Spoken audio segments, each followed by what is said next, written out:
Hello guys, welcome back to Darshu's empire. आज आम्ही आलो आहे शेगावला आणि इथे तुम्ही बघू शकतात की शेगावमध्ये पार्किंगची किती सुंदर व्यवस्था केलेली आहे. तसंही शेगावला विदर्भाची पंढरी असं म्हटलं जातं, आपल्या सर्वांना माहीतच आहे.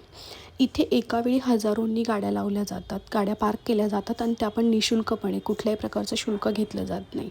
चला तर मग आम्ही फॅमिली निघालो दर्शनासाठी गाडी पार्क करून. मोठ्या नणंद आहे, लहान नणंद आहेत, मिस्टर आहेत आणि चुलत सासूबाई आहेत.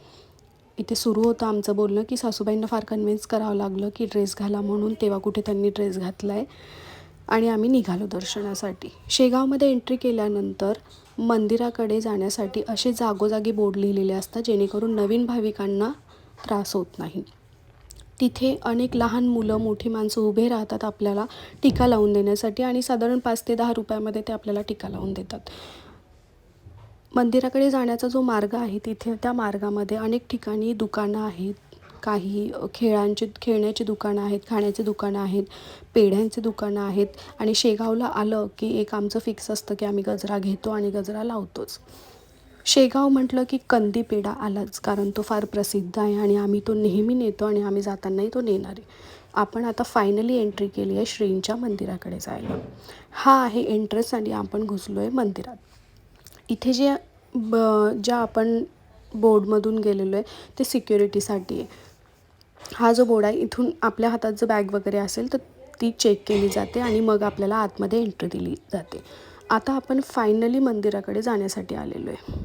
इथून सरळ गेलं की इथे अनेक बोर्ड लावलेले, पिण्याचे पाणी, तसेच बाथरूमला वगैरे जाण्याची सोय आहे. इथून पुढे गेलं की आपल्याला एक टोकन दिलं जातं.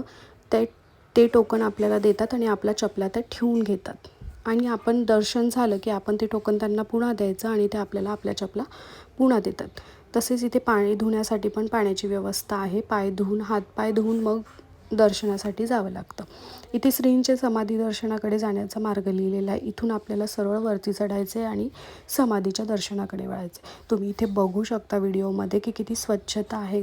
खाली काहीच घाणेरडं, धूळ नाही, काही नाही, कागदं नाही, काहीच नाही. किती सुंदर आहे. आणि आम्ही पहिल्यांदा ह्या मार्गाकडून गेलो आहे. आजपर्यंत आम्ही अनेक वेळा इथे दर्शनाला आलो आहे, पण ह्या मार्गाकडून आम्ही कधीच नाही गेलो आहे. आणि बस दर्शनासाठी उभं राहत असताना आम्हाला इथे एक काच दिसला आणि बस मग काय पाहिजे, मस्ती सुरू झाली आमच्या सर्वांची. फोटो काढणं, व्हिडिओ काढणं सुरू झालं. 40 मिनटं दर्शनाला लागतील असं सांगितलं होतं, पण आम्हाला खरंच असं जाणवलंच नाही की आमचं दर्शन झालं. आणि आतमध्ये कॅमेरा लाऊड नसल्यामुळे आम्ही आतमधलं शूट नाही करू शकलो. आणि इथे आमचं दर्शन झालेलं आहे आणि इथे आम्ही प्रदक्षिणा मारतो आहे. आमचं ठरलं होतं की 11 प्रदक्षिणा करायच्या, पण माझ्या मिस्टरांनी आणि मोठ्या नणंदबाईंनी केल्या, पण मी आणि लहान नंदेनी काही केल्या नाही. आम्ही 5च प्रदक्षिणा केल्या आणि आम्ही येऊन बसलो. इथे छान भजनाचा कार्यक्रम सुरू होता आणि आम्ही त्याचा आनंद घेत होतो. खूप सुंदर वातावरण झालं होतं. इथे एक दादा असतात, ते तीर्थचं वाटप करत असतात आणि आम्ही इथे तीर्थ घेतलं. आणि माहीत नाही, पण शेगावला आल्यानंतर खूप प्रसन्न वाटतं. असं आमचं सुंदर दर्शन झालं आहे. चला तर मग टाटा, बाय बाय.